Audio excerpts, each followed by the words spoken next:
Hello, everybody. Just doing my reflection for MIT 812 for the end of our fall semester here. And I wanted to take a couple minutes to talk about my final project and the app I used. The app I used is Weebly. Um, we used Google Sites in one of the other ones, and I kind of messed around with it, but I decided to play with a couple of website builders. Wix, I think, was one of the other ones I played with. It wasn't as friendly and kind of, yes, it's free to use, but through a paywall and everything to really get the full experience with Wix, it was really wanting you to pay. So I started messing around with Weebly, and it actually ended up really well. I guess that's my screencast if I go on, but you can see I'm already logged in my account. This is what you see if you log into. You have to go into Weebly, log into your account, and then open up your websites. And so here you can see mine. Mr. Parton's shop class, and here's how simple it was to do some of this to an extent.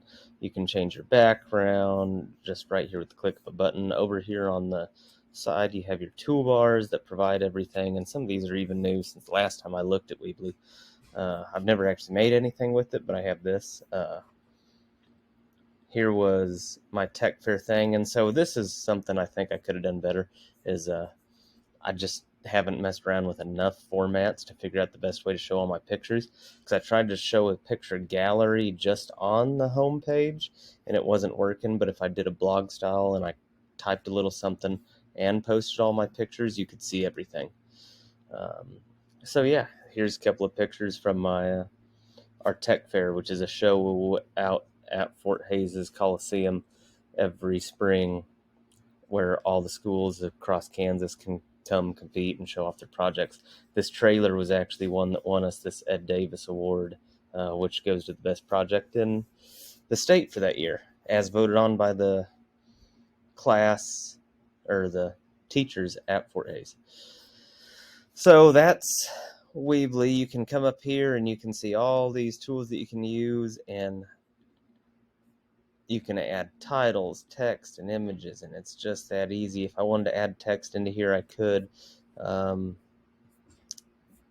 If I wanted to close this, I can come up here to pages, and this is where you choose what page you do. So here's my About the Instructor page, and you can edit things here. So like the video we used in a former assignment, I put this in my intro, and it was perfect. It was a perfect thing to fit in here, so I'm glad I could incorporate some other things we did prior into this. That's just a dirty picture of me working my summer job out at the junkyard, cutting up metal. And I don't know, something very easy. Just it's so easy to worry about. You go back to another page, you can go to this Get in Touch one. I added our school logo that I had to make a PNG file of and put on here, which is a whole nother app in itself. If you haven't used a photo editor, there's a million different ones that'll change the file type for you that are free on Google. But yeah, Weebly, you can change all these themes, and it's just so easy. I'm not much of a. I've always been pretty tech oriented, but when I started here at Victoria High School, I didn't even have a projector in my classroom, so it's been, you know, kind of. It's not like riding a bike. You kind of lose some of that stuff if you don't keep doing it, and so I've really struggled until I started this MIT program. But uh, Weebly's been awesome. It has been one of the most fun I've done. As far as this whole class, I think it's very much been more than I expected out of it. I think for the most part, when you take classes like this, you expect to do a million different reflections and readings and discussion boards and reply and read and reply and read.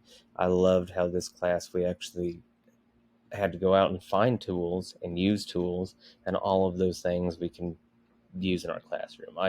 I feel like every assignment in here was tailored to something that I can actually use in my classes, even shop. And usually it's hard for me to try to spin how I would use things into my class. I have to really think, but as far as any of the things I've done for this class, it's been fairly easy. And I don't know, I just think this is what I was expecting when I decided to go into the instructional technology masters. But enough of that. And as far as the ISTE standard, I think this whole final project I did goes through. I think it would be this model digital tool use for colleagues and ID exploration, evaluation, curation, all that. Uh, you know, people always ask me why are you doing the master's in instructional technology? Is it just easier than admin to move on the pay scale? And I can't say because I haven't done admin, but I think it's just, for one, I don't want to be administrator, but I am curious about, especially out here in rural Kansas, western Kansas, are we actually using technology to the best we can? Like when I came here, they're one-to-one. That's fantastic, but are they using the one-to-one right, or are they one-to-one just because they can be? So it's things like that. I'd like to move into a position where I can kind of evaluate the situation in the school I'm teaching and help decide how we can use technology better. But that's all for me, I think, and it's been a great class.